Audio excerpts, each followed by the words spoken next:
कहने को तो घोड़ा बहुत बड़े साइज का है, लेकिन उसका मैदा बिल्कुल इतना सा है। घोड़े की खुराक को डिजाइन करें तो ज्यादा पोर्शन खुराक का वो पट्ठा होना चाहिए। खुराक अंदर तो जा सकती है, खुराक के बाहर आने का रास्ता नहीं। अपने दाने को कम से कम 3 हिस्सों में तकसीम करें।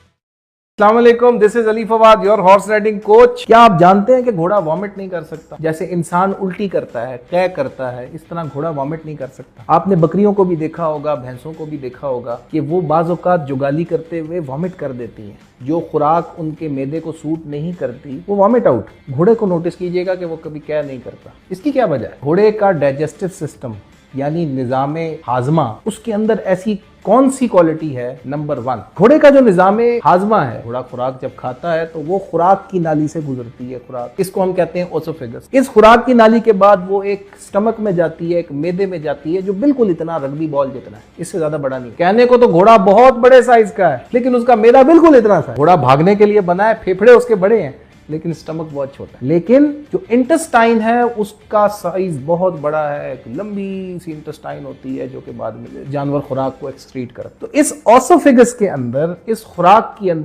की नाली के अंदर एक नॉन रिटर्न वॉल्व होता है, यानी कि खुराक एक दफा एक साइड से तो गुजर सकती है, खुराक अंदर तो जा सकती है, खुराक के बाहर आने का रास्ता नहीं। ये रीजन है कि घोड़ा कभी भी वॉमिट आउट नहीं कर सकता। रीजन नंबर 2, ऊपर वाले ने घोड़े को इस अंदाज में बनाया है कि ये कॉन्टिन्यूसली ग्रेजिंग करता रहता है, चरता रहता है। ऐसा नहीं है कि आपने इसको एक मील दिया, अब घोड़े को भूखा रखना है, फिर दूसरा मील दिया, फिर घोड़े को भूखा रखना है। ऐसा नहीं, घोड़े ने कॉन्टिन्यूसली खाते रहना है, 24 घंटे उसने खाते रहना। इसी वजह से उसका स्टोमक छोटा है, उसका जो मैदा है वो छोटे साइज का है।